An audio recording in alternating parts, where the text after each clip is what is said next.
नवरात्रम विद्यार्थियों और शिक्षक साथियों, जैसे कि आपको पता है, राजस्थान स्कूल शिक्षा परिषद की तरफ से इस बार प्रश्न बैंक जारी किए गए थे और इसी संदर्भ में राजनीति विज्ञान का जो प्रश्न बैंक कक्षा 12 का था उससे संबंधित जो प्रथम पाठ्यपुस्तक है स्वतंत्र भारत में राजनीति, उसके सभी जो अध्याय इस बार सिलेबस में है उन सभी के डिटेल में वीडियो मैं बना चुका हूं, जिसमें प्रत्येक चैप्टर जैसे 6 चैप्टर है, राष्ट्र निर्माण की चुनौतियां, एक दल के प्रभुत्व का दौर, नियोजित विकास की राजनीति, कांग्रेस प्रणाली चुनौतियां और पुनर्स्थापना, लोकतांत्रिक व्यवस्था का संकट और भारतीय राजनीति नए बदलाव। इन 6 अध्यायों के जितने भी संभावित प्रश्न और उनके उत्तर मैं एक एक वीडियो में बता चुका हूं। आज शुरुआत करेंगे दूसरी जो पाठ्यपुस्तक है, समकालीन विश्व राजनीति। इसका अध्याय जो पहला जो इस बार सिलेबस में है, भू ध्रुवीयता का अंत। इस चैप्टर से संबंधित जितने भी प्रश्न मल्टीपल चॉइस है या एक नंबर के हैं या निबंधात्मक है, उनको हल कराने का या उनके उत्तर बताने का प्रयास करूंगा। वीडियो थोड़ा सा लंबा जरूर होगा, लेकिन अगर एक बार आप देख लेंगे तो आपको और कुछ भी देखने की आवश्यकता नहीं पड़ेगी। तो आइए शुरू करते हैं। दो ध्रुवीयता का अंत। सबसे पहले इससे संबंधित जो वस्तुनिष्ठ प्रश्न है, ऑब्जेक्टिव टाइप प्रश्न है। पहला प्रश्न है कि बर्लिन की दीवार का निर्माण कब किया गया? तो बर्लिन की दीवार का निर्माण 1961 में किया गया था। अगला प्रश्न है, निम्न में से असत्य कथन की पहचान कीजिए। 4 जो ऑप्शन दिए उनमें से गलत कौन सा है? समाजवादी सोवियत गणराज्य की स्थापना 1917 की क्रांति का परिणाम था। तो सही आपको है तो असत्य बताना, तो इसका मतलब ये तो सही है। दूसरा है, रूसी क्रांति समाजवादी आदर्शों से प्रेरित थे, तो ये भी बिल्कुल सही है। अगला है कि मिखाइल गोर्बाचेव रूसी क्रांति के नायक थे, तो ये मिखाइल गोर्बाचेव रूसी क्रांति के नायक नहीं थे, ये गलत है, तो ये असत्य हो गया।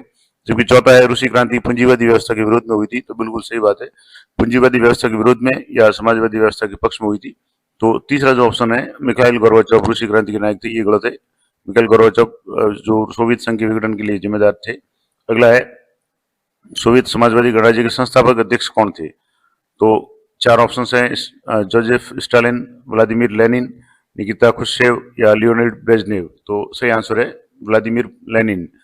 तो लेनिन जो सामान्य भाषा में या कहा जाता है सामान्य, वो है सोवियत समाजवादी गणराज्य के संस्थापक थे।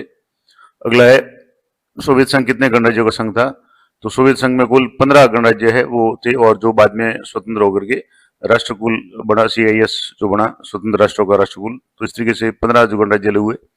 अगला हमारा प्रश्न है, पांच जो पांचवा प्रश्न है, दिसंबर 1991 में सोवियत संघ के बड़े गणराज्य रूस, यूक्रेन और कौन से तीसरे गणराज्य ने सोवियत संघ की समाप्ति की घोषणा की? जिसका सही आंसर है बेलारूस। तीसरा जो था, रूस, यूक्रेन के बाद में बेलारूस, जिसने मिलकर के सोवियत संघ की समाप्ति की घोषणा दिसंबर 1991 में की थी। अगला है, मार्च 1990 में स्वतंत्रता की घोषणा करने वाला पहला सोवियत गणराज्य कौन सा था? तो यूक्रेन, लिथुआनिया, लातविया या एस्टोनिया? तो इसमें सही आंसर है लिथुआनिया है। उसने सबसे पहले 1990 में स्वतंत्रता की घोषणा की थी सोवियत गणराज्य से अलग होने की। अगला है, शॉक थेरेपी किस संस्था द्वारा दिया गया था? तो 4 ऑप्शन है, UNO यानी सोवियत संघ द्वारा, या UNECEO द्वारा, या विश्व बैंक द्वारा, या अंतर्राष्ट्रीय मुद्रा कोष द्वारा। तो शॉक थेरेपी है वो विश्व बैंक द्वारा दी गई थी एक तरह से। अगले प्रश्न है, तेल और गैस के उत्पादन के लिए निम्न में से कौन सा देश प्रसिद्ध है? तो 4 जो देश जो रूस से अलग हुए थे, यूक्रेन, जॉर्जिया, अजरबैजान और लातविया। इनमें से अब कुछ टाइपिंग मिस्टेक हो सकती है, लातविया है। तो तेल और गैस उत्पादन के लिए सबसे ज्यादा फेमस इनका है वो है अजरबैजान। अगला है, पूर्व सोवियत संघ के किस गणराज्य में भारतीय फिल्मों के लिए दीवानगी है? तो उसका सही आंसर है उज्बेकिस्तान। उज्बेकिस्तान में भारतीय फिल्मों के प्रति बहुत ज्यादा दीवानगी है। अगला प्रश्न, सोवियत संघ के विघटन में केंद्रीय भूमिका निभाने वाले रूसी नेता कौन थे? जैसे सोवियत संघ का जो गठन हुआ था उसमें तो लेनिन की भूमिका थी, लेकिन सोवियत संघ का जो विघटन हुआ उसमें सबसे महत्वपूर्ण भूमिका किसकी थी? तो Nikita Khrushchev, Joseph Stalin, Boris Yeltsin या मिखाइल गोर्बाचेव। तो सही आंसर है मिखाइल गोर्बाचेव, मैंने पहले भी बताया था। दूसरा अगला प्रश्न है, द्वितीय विश्व युद्ध के समय सोवियत संघ का नेता कौन था? तो द्वितीय विश्व युद्ध यानी 1939 से 45 उस दौरान थे, व्लादिमीर लेनिन थे, जोसेफ स्टालिन थे, मिखाइल गोर्बाचेव या ब्रेजनेव। तो सही आंसर है जोसेफ स्टालिन, वो द्वितीय विश्व युद्ध के दौरान सोवियत संघ के नेता थे। अगला हमारा प्रश्न है, रूस और भारत दोनों का सपना किस तरह के विश्व का है? शांतिमय विश्व का, औपनिवेशिक विश्व का, युद्धमय विश्व का या बहुध्रुवीय विश्व का? तो भारत और रूस का सपना है कि विश्व है वो बहुध्रुवीय हो, एक ध्रुवीयता जो अमेरिका का वर्चस्व है वो नहीं हो। अगला प्रश्न है, सोवियत संघ ने 1979 में किस देश में हस्तक्षेप किया? 4 ऑप्शन है, जर्मनी, क्यूबा, अफगानिस्तान, चेकोस्लोवाकिया। तो सही आंसर है अफगानिस्तान। 1979 में सोवियत संघ ने अफगानिस्तान में हस्तक्षेप किया था। अगला हमारा प्रश्न है, अप्रैल खाली जगह में उत्तरी अटलांटिक संधि संगठन नाटो यानी North Atlantic Treaty Organisation NATO है, उसकी स्थापना हुई थी। अब नाटो की स्थापना का वर्ष भी पूछ सकते हैं और आपको इसकी फुल फॉर्म भी आनी चाहिए। इंग्लिश में आती है तो और भी अच्छी बात है, नहीं तो हिंदी में तो आपको याद करनी है। उत्तरी अटलांटिक संधि संगठन या North Atlantic Treaty Organisation NATO। NATO की स्थापना है वो 1949 में हुई थी, 49 में। अगला है, सेंटो की स्थापना कब हुई थी? तो सेंटो की स्थापना 1955 में हुई थी। अगला इंपॉर्टेंट प्रश्न, बर्लिन की दीवार कब गिराई गई थी? जब बर्लिन की दीवार बनी उसके बाद में कई सालों तक रही और 1989 में यानी 89 में बर्लिन की दीवार है वो गिराई गई थी, तो ये इसका आंसर हो गया 89। अगला प्रश्न है, बर्लिन की दीवार का गिरना किस ऐतिहासिक घटना की ओर इंगित करता है? तो पूंजीवादी दुनिया साम्यवादी दुनिया के बीच में विभाजन, तो ये गिरना है, विभाजन का नहीं, इसका बनना विभाजन का प्रतीक था, तो ये ऑप्शन तो गलत हो गया। दूसरा ऑप्शन है, जर्मनी के एकीकरण और साम्यवादी रवैये की समाप्ति की शुरुआत, तो ये बिल्कुल सही है। बर्लिन की दीवार का गिरना है वो जर्मनी के एकीकरण का इंगित करता है, उसका एक संकेत है, तो ये इसका आंसर हो गया। अगले ये मैंने यहाँ वापस इसके आंसर भी दे दिए। अब एक वाक्य में उत्तर दीजिए या मुझे एक तरह से लघुतरात्मक प्रश्न वन वर्ड टाइप के। शॉक थेरेपी कौन से सन में अपनाई गई थी? शॉक थेरेपी 1990 में अपनाई गई थी। वर्ल्ड बैंक यानी विश्व बैंक का इसमें योगदान था। दूसरा प्रश्न है, दूसरी दुनिया के खेमे के देश कौन से कहलाते हैं? तो समाजवादी खेमे के देश जो सोवियत संघ और उसके समर्थक देश थे वो दूसरी दुनिया के देश कहलाते हैं। पहली दुनिया में आपको बताया रूस अमेरिका, उसके समर्थक जो पूंजीवादी देश थे वो कहलाते हैं। और तीसरी दुनिया में भारत जैसे जो विकासशील देश है, यूगोस्लाविया वगैरह, जो बाद में किसी भी दो गुटों में शामिल नहीं होकर के गुट निरपेक्ष आंदोलन में शामिल हुए थे, वो तीसरी दुनिया के देश कहलाते हैं। तो इस तरीके से आपको पहली, दूसरी और तीसरी दुनिया के देशों में क्लियर अंतर आना चाहिए, कंफ्यूज नहीं होना है। अगला है, बर्लिन की दीवार किसका प्रतीक थी? तो बर्लिन की दीवार है पूंजीवादी दुनिया और साम्यवादी दुनिया के बीच में विभाजन का प्रतीक थी, और इसका गिरना है इनके बीच की जो विभाजन का या पूंजीवाद साम्यवाद के बीच में दूरी कम होने का संकेत था। अगला प्रश्न है, विश्व में सर्वप्रथम कब और कहां साम्यवादी पार्टी की सरकार लोकतांत्रिक चुनाव के आधार पर बनी? जिसका सही आंसर है 1917 में सोवियत संघ में। अगला हमारा प्रश्न है, एस्टोनिया, लातविया और लिथुआनिया सम्मिलित रूप से किस नाम से जाने जाते हैं? तो एस्टोनिया, लातविया और लिथुआनिया है सम्मिलित रूप से बाल्टिक गणराज्य के नाम से जाने जाते हैं। अगला हमारा प्रश्न है, रूस, कजाकिस्तान, उज्बेकिस्तान, तुर्कमेनिस्तान, अजरबैजान किन प्राकृतिक संसाधनों के उत्पादन में अग्रणी है? यानी ये रूस और उससे अलग हुए जो भी गणराज्य है जो खास करके एशिया महाद्वीप में आ रहे हैं, उनमें सबसे ज्यादा जो प्राकृतिक संसाधन है वो है खनिज तेल और प्राकृतिक गैस। अगला प्रश्न है, सोवियत संघ के नेतृत्व में बने पूर्वी यूरोप के देशों के सैनिक संगठन का नाम बताइए। तो जो अमेरिका के नेतृत्व में जो संगठन बना था वो तो था नाटो। सोवियत संघ के नेतृत्व में जो पूर्वी यूरोप के देशों का संगठन था उसको बोलते हैं वार्सा पैक्ट। रूसी मुद्रा का नाम क्या है? तो रूस की मुद्रा है वो रूबल है। अगला है, सोवियत संघ के किस नेता ने 1984 में सुधारों की शुरुआत की? तो सुधारों की शुरुआत है वो मिखाइल गोर्बाचेव ने की थी, और ग्लासनोस्त और जो पेट्रोश्कोवा दो जो शब्द काम में लिए थे।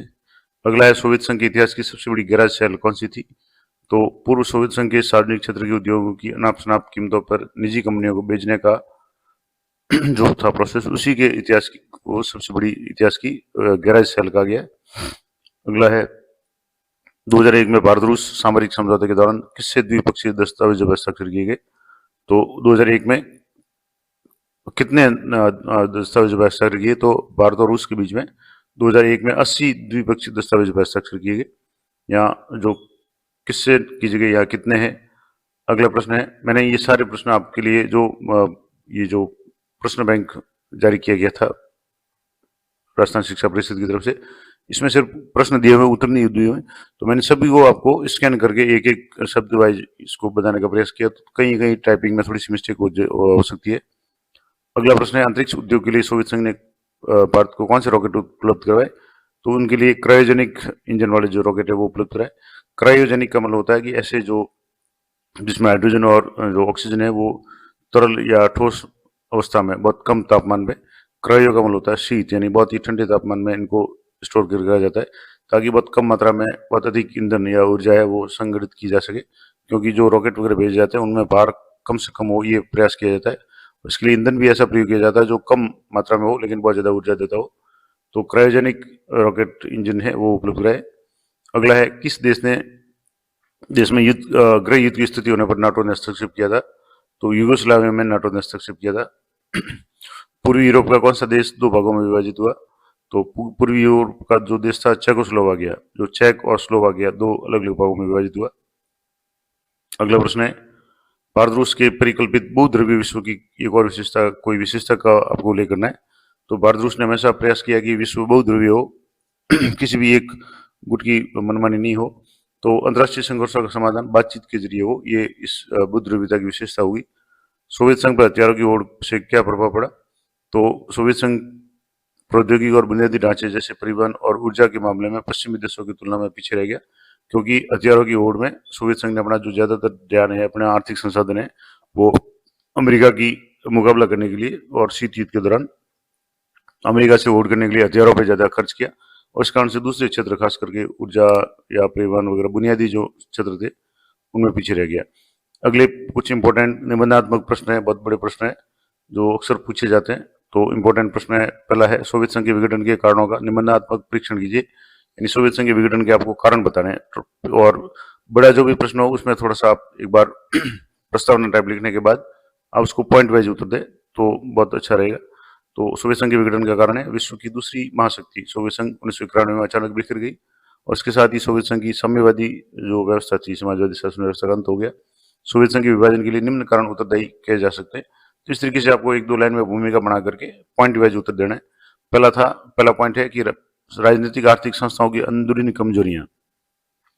सोवियत संघ की अर्थव्यवस्था वर्षों तक रुकी रही, और इससे उपभोक्ता वस्तुओं की में व्यापक कमी होगी, और सोवियत संघ की एक बड़ी आबादी अपनी राज्य व्यवस्था को संदेह की दृष्टि से देखने लगी, और सोवियत संघ की राजनीतिक और आर्थिक संस्थाएं अंदर से कमजोर हो चुकी थी, और जो जनता की आकांक्षाओं को पूरा नहीं कर सकी। फलस्वरूप यह स्थिति सोवियत संघ के पतन या विभाजन का कारण बनी। तो पहला कारण था राजनीतिक आर्थिक संस्थाओं की अंदरूनी कमजोरी। दूसरा था संसाधनों का अधिकांश भाग परमाणु हथियार और सैन्य साजो सामान पर खर्च करना। तो अमेरिका की उड़ाउड़ी और सोवियत संघ की अर्थव्यवस्था में गतिरोध आने के पीछे एक स्पष्ट कारण है कि सोवियत संघ ने अपने संसाधनों का अधिकांश भाग परमाणु हथियार और अन्य साजो सामान, सैन्य साजो सामान है, उस पर व्यय किया। साथ ही उसने अपने संसाधन है वो पूर्वी यूरोप के अपने पिछले देशों के विकास पर भी खर्च किए, ताकि वे सोवियत संघ के नियंत्रण में रहे। इससे सोवियत संघ पर गहरा आर्थिक दबाव पड़ा, और अर्थव्यवस्था का ये गतिरोध है आगे चलकर एक से विभाजन का कारण बना। अगला है औद्योगिकरण के क्षेत्र में पिछड़ापन। औद्योगिकरण के विरोध के कारण, खास करके जो समाजवादी व्यवस्था थी उसके कारण, सोवियत संघ में विज्ञान और तकनीकी का विकास नहीं हो पाया, और कृषि के द्वारा देश का विकास उस गति से नहीं हो पाया जैसे कि पश्चिमी देशों में हुआ। और सच्चाई ये थी कि सोवियत संघ पश्चिमी देशों की तुलना में पिछड़ चुका था, और इससे लोगों को मनोवैज्ञानिक धक्का लगा, और जो भी एक सोवियत संघ के विभाजन का एक कारण बना। चौथा इसका जो मेन कारण था वो था कम्युनिस्ट पार्टी का अंकुश, यानी सोवियत संघ पर कम्युनिस्ट पार्टी ने 70 साल तक शासन किया, और ये पार्टी अब जनता के प्रति जवाबदेह नहीं रह गई थी, और एक ही दल का शासन होने पे सभी संसाधनों पर कम्युनिस्ट पार्टी का नियंत्रण था।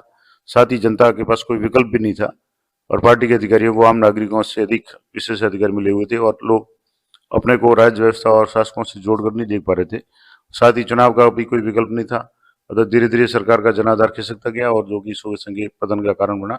और जो मेन और अंतिम कारण था वो था मिखाइल गोर्बाचोव द्वारा किए गए सुधार और जनता को प्राप्त अभिव्यक्ति की स्वतंत्रता। जब मिखाइल गोर्बाचोव ने सुधारों को लागू किया और व्यवस्था में ढील दी, तो लोगों की आकांक्षाओं और अपेक्षाओं का ऐसा जवार उमड़ा कि जिसका अनुमान शायद ही कोई लगा सकता था, और जनता गोर्बाचोव की धीमी कार्य में पद्धति से धीरे खो बैठी, और धीरे धीरे खींचातानी में गोर्बाचोव का समर्थन हर तरफ से जाता रहा, और जो लोग उनके साथ थे उनका भी मोह भंग हो गया। और अगला कारण है राष्ट्रवादी भावना और संप्रभुता की इच्छा का उभार। कुछ रूस के जो भाग थे, जिसमें रूस प्लस बाल्टिक गणराज्य जो भी मैंने बताया था, एस्टोनिया, लातविया, लिथुआनिया जैसे राज्य, इसके अलावा यूक्रेन और जॉर्जिया जैसे जो सोवियत संघ के विभिन्न गणराज्य थे, उनमें राष्ट्रवादी भावना का उभार हुआ, और राष्ट्रीयता और संप्रभुता के भावों का उभार सोवियत संघ के विघटन का अंतिम और तात्कालिक कारण सिद्ध हुआ। तो ये कुछ महत्वपूर्ण कारण थे सोवियत संघ के विघटन के।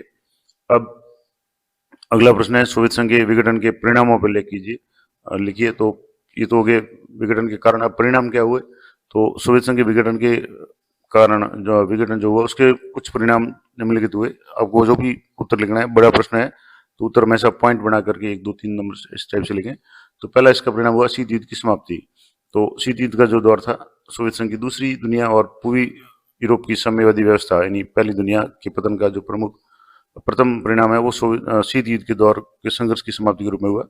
यानी समाजवादी प्रणाली पूंजीवादी व्यवस्था को हटा नहीं पाई, या हटा पाएगी या नहीं पाएगी ये विवाद है, अब कोई मुद्दा नहीं रहा, क्योंकि पूंजीवादी व्यवस्था है वो हावी हो गई थी और समाजवादी व्यवस्था धीरे धीरे लोगों का मोह भंग हो रहा था। समाजवादी और पूंजीवादी व्यवस्था के विचारात्मक शीत युद्ध के इस विवाद ने दोनों गुटों की सेना को उलझाया था। हथियारों की तीव्र होड़ भी शुरू हुई थी और परमाणु हथियारों के संचय को बढ़ावा दिया और विश्व को सैन्य गुटों में बांटा गया था। और शीत युद्ध के समाप्त होने से हथियारों की होड़ भी अपने आप समाप्त हो गई और नई शांति की संभावना का जन्म हुआ। दूसरा परिणाम हुआ अंतर्राष्ट्रीय राजनीति में शक्ति संबंधों में बदलाव। जैसे शीत युद्ध के दौरान विश्व दो गुटों में बटा हुआ था और दो केंद्र शक्ति के हो गए थे, एक तरफ रूस था, दूसरी तरफ अमेरिका। लेकिन शीत युद्ध की समाप्ति के बाद यानी इस समय दो संभावना थी, या तो बनी हुई महाशक्ति का दबदबा रहेगा, या एक ध्रुवीय विश्व बनेगा, या फिर कई देशों का अलग अलग समूह अंतर्राष्ट्रीय समूह व्यवस्था में महत्वपूर्ण मोहरे बनकर उभरेंगे और इस प्रकार विश्व बहुध्रुवीय बनेगा।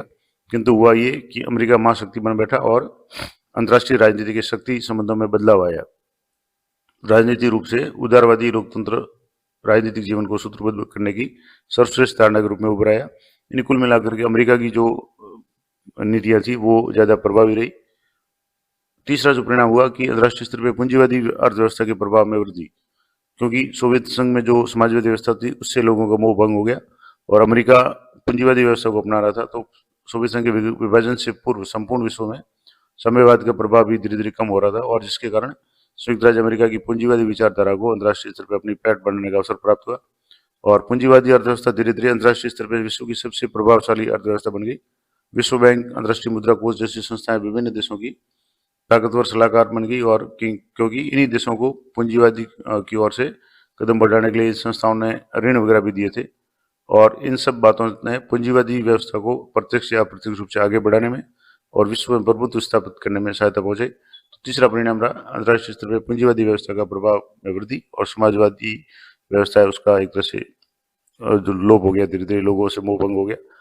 चौथा जो परिणाम रहा नए स्वतंत्र देशों का उदय, खास करके जो रूस था उससे 15 गणराज्य जो अलग हुए। तो तीसरा महत्वपूर्ण परिणाम ये निकला कि सोवियत खेमे के अंत के साथ ही नए देशों का उदय हुआ और सोवियत संघ से अलग हुए गणराज्यों एक संप्रभु और स्वतंत्र राष्ट्र बन गए और CIS यानी स्वतंत्र राष्ट्रों का राष्ट्रकुल बना और उसमें जो प्रमुख खास करके जो राष्ट्र थे जो रूस सोवियत संघ से अलग हुए उनमें सबसे पहला सोवियत संघ का उत्तराधिकारी जिसको मान सकते हैं वो रूस था। इसके अलावा यूक्रेन सोवियत संघ का जो बहुत बड़ा राज्य था वो अलग देश बना। उसके बाद जॉर्जिया है, आर्मेनिया है, Belarus, Estonia, Lithuania, Latvia, Turkmenistan, Uzbekistan, Kyrgyzstan, Azerbaijan, Tajikistan, Moldova और कजाकिस्तान। इस तरीके से 15 गणराज्य सोवियत संघ से अलग हुए। अगला परिणाम जो हुआ कि खनिज तेल भंडारों पर अमेरिकी प्रभाव का बढ़ना। सोवियत संघ के विघटन के परिणाम स्वरूप संयुक्त राज्य अमेरिका का अब किसी प्रकार से कोई भी उस पर दबाव नहीं रहा और संयुक्त राज्य अमेरिका ने धीरे धीरे प्रत्येक क्षेत्र में अपना वर्चस्व स्थापित करना प्रारंभ कर दिया और इसने मध्य पूर्व में घुसपैठ प्रारंभ कर दी और यहाँ के जो तेल भंडार थे उन पर अपना प्रभुत्व स्थापित कर लिया। और चौथा इसका परिणाम हुआ कि हिंसक अलगाववादी आंदोलन का प्रारंभ हुआ। सोवियत संघ से अलग हुए कई गणराज्यों में अनेक कारणों से संघर्ष होने लगे और चेचनिया और दागिस्तान जो प्रांत थे उनमें हिंसक अलगाववादी आंदोलन चला। ताजिकिस्तान लगभग 10 वर्षों तक गृह युद्ध की चपेट में रहा। इसी तरीके से अजरबैजान, जॉर्जिया, यूक्रेन, किर्गिस्तान आदि में मौजूद साधन व्यवस्था को उखाड़ फेंकने के लिए आंदोलन चल रहे हैं और अभी जैसे आपको पता है 2 साल से लगभग रूस और खास करके जो रूस है और यूक्रेन का युद्ध है वो भी चल रहा है। तो ये कुछ परिणाम रहे। अगला हमारा प्रश्न है भारत और सोवियत संघ के संबंध बहुआयामी थे, कैसे स्पष्ट कीजिए। तो शीत युद्ध के दौरान भारत और सोवियत संघ के संबंध है बहुत गहरे थे। इससे आलोचकों को यह कहने का अवसर भी मिला कि भारत सोवियत गुट का एक अंग है। हालांकि भारत ने कभी भी प्रत्यक्ष रूप से सोवियत संघ के गुट में शामिल होने की बात नहीं की और इस दौरान भारत और सोवियत संघ के संबंध जो बहुआयामी थे। कौन कौन से बिंदु थे? पहला है आर्थिक संबंध। तो शीत युद्ध के दौरान भी अंतर्राष्ट्रीय व्यापार में सोवियत संघ भारत का सबसे बड़ा साझेदार था। भारत में जब भी विदेशी मुद्रा की कमी होती थी तब सोवियत संघ ने रुपये को माध्यम बनाकर भारत के साथ व्यापार किया और सोवियत संघ ने भारत के सार्वजनिक क्षेत्र की ऐसे समय में सहायता की जब ऐसी सहायता प्राप्त करना मुश्किल था और सोवियत संघ ने भिलाई और बोकारो और विशाखापट्टनम के जो स्टील प्लांट है, इस्पात कारखाने और भारत हैवी इलेक्ट्रिकल्स जैसे मशीनरी संयंत्रों के लिए आर्थिक और तकनीकी सहायता प्रदान की। तो रूस का हमेशा भारत से अच्छा संबंध रहा, आर्थिक संबंध रहा। अगला है सैन्य संबंध। भारत अपनी स्वतंत्रता के पश्चात से ही सैन्य सामग्री के लिए सोवियत संघ पर काफी निर्भर रहा और सोवियत संघ से भारत पर बहुत अधिक सैन्य सामग्री आयात करता था और सोवियत संघ ने भारत को ऐसे समय में सैनिक सहायता प्रदान की जब शायद ही कोई अन्य देश अपनी सैन्य तकनीकी भारत को देने के लिए तैयार था। तो और सोवियत संघ ने भारत के साथ में कई समझौते किए जिसमें भारत संयुक्त रूप से सैनिक उपकरण तैयार कर सकता था, सुखोई विमान वगैरह है, और भी कई तरह के जो समझौते हुए। अगला है जैसे शीत युद्ध के दौरान भी 80 समझौते भारत और सोवियत संघ के बीच में हुए थे। राजनीतिक संबंध, सोवियत संघ से भारत के घनिष्ठ राजनीतिक संबंध रहे। वर्तमान में जैसे जो रूस सोवियत संघ का उत्तराधिकारी है उससे भी है। सोवियत संघ ने कश्मीर मामले पे संयुक्त राष्ट्र संघ में भारत के रुख का समर्थन किया। इसके अलावा सोवियत संघ ने सन 1971 में पाकिस्तान से युद्ध के दौरान भी भारत की मदद की, और भारत ने भी सोवियत संघ की विदेश नीति का अप्रत्यक्ष लेकिन महत्वपूर्ण तरीके से समर्थन किया। इसके अलावा सांस्कृतिक संबंध, अभी जैसे आप डिस्कस कर रहे थे फिल्मों के बारे में, तो भारत और सोवियत संघ के मध्य घनिष्ठ सांस्कृतिक संबंध प्राचीन काल से रहे हैं, और वर्तमान में भी भारत से जो सोवियत संघ के अलग हुए समस्त गणराज्यों के साथ में भारत के अच्छे सांस्कृतिक संबंध स्थापित है। और भारत में निर्मित होने वाली हिंदी फिल्में, खास करके भारतीय संस्कृति, सोवियत संघ में काफी लोकप्रिय अभी भी है, और इस दौरान कई भारतीय लेखकों और कलाकारों ने सोवियत संघ की यात्राएं की। तो ये सांस्कृतिक संबंध हो गए। तो ये इस तरीके से आपको पॉइंट वाइज लिखना है। अगला हमारा प्रश्न है शॉक थेरेपी क्या है और उत्तर साम्यवादी सत्ताओं पर इसके क्या परिणामों का आकलन कीजिए। तो शॉक थेरेपी का आशय है सामान्य रूप से कि एक तरह से जैसे झटका देकर इलाज करना, जैसे किसी मानसिक रोगी का इलाज किया जाता है। तो शॉक थेरेपी का आशय है कि धीरे धीरे परिवर्तन न करके एकदम आमूलचूल परिवर्तन के प्रयत्नों को लादना। और रूसी गणराज्य में इसके तहत जल्दबाजी में संपत्ति का निजी स्वामित्व, मुक्त व्यापार, वित्तीय खुलापन, मुद्राओं की आपसी परिवर्तनशीलता पर बल दिया गया।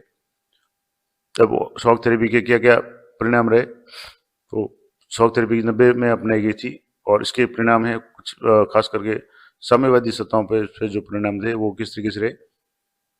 मैंने हमेशा कहा एक बड़े प्रश्न में आपको पॉइंट बनाना है। तो पहला पॉइंट है अर्थव्यवस्था का तहस नहस होना। शॉक थेरेपी से सोवियत संघ की संपूर्ण क्षेत्र की अर्थव्यवस्था है तहस नहस हो गई और जनता को बर्बादी की मार झेलनी पड़ी। रूस में पूरा राज्य है नियंत्रित उद्योग ढांचा चरमरा गया, और लगभग 90% उद्योग है वो निजी हाथों में कंपनियों को बेच दिया गया, यानी सार्वजनिकरण जो था उसकी जगह निजीकरण हो गया। आर्थिक ढांचे का पुनर्निर्माण, चूंकि राज्य सरकार द्वारा नियंत्रित औद्योगिकरण नीति की अपेक्षा बाजार की शक्तियां कर रही थी, इसलिए ये कदम भी सभी उद्योगों को नष्ट करने वाला साबित हुआ, और इसे ही इतिहास की सबसे बड़ी गैराज सेल के नाम से जाना जाता है, क्योंकि जो भी महत्वपूर्ण उद्योगों की कीमत है उनको कम से कम कीमत आकी गई और उन्हें औने पौने दामों पर निजी कंपनियों को बेच दिया गया। दूसरा जो था रूसी मुद्रा रूबल है उसमें गिरावट। शॉक थेरेपी के कारण रूसी मुद्रा रूबल के मूल्य में नाटकीय ढंग से गिरावट आई। मुद्रास्फीति यानी महंगाई इतनी बढ़ गई कि लोगों की जमा पूंजी धीरे धीरे समाप्त हो गई और लोग निर्धन होने शुरू हो गए। तीसरा है खाद्य सुरक्षा की समाप्ति। शॉक थेरेपी के कारण सामूहिक खेती की प्रणाली है वो समाप्त हो गई, समाजवादी व्यवस्था चरमरा गई।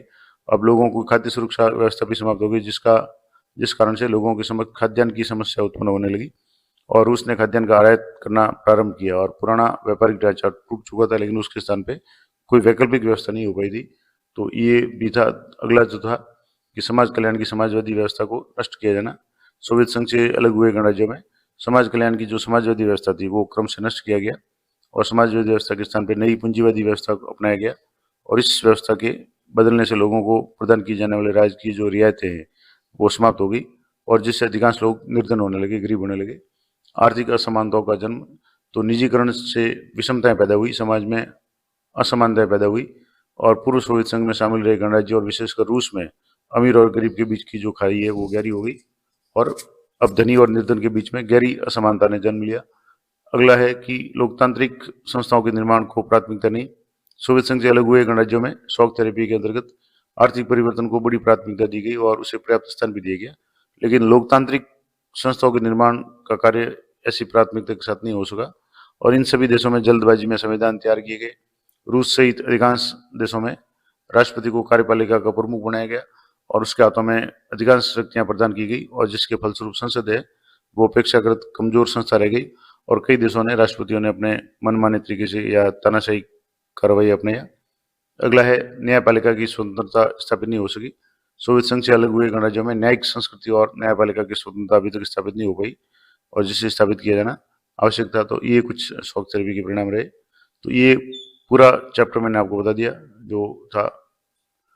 इसके बाद में अगला जो चैप्टर है वो बात करेंगे, जो यहाँ से जैसे मैंने आपको बताया था कि जो पहली पाठ्य पुस्तक थी उसमें से जितने भी चैप्टर मैंने पहले कवर कर चुका हूँ। अभी जैसे दूध रुचक अंत, अगला है सत्ता के वैकल्पिक केंद्र, उसके बारे में बात करेंगे, तो वो अगली वीडियो में डिस्कस करेंगे। तो मिलते हैं नेक्स्ट वीडियो में। जानकारी अच्छी उपयोगी लगे तो इसको वीडियो को लाइक करें, शेयर करें। नमस्ते।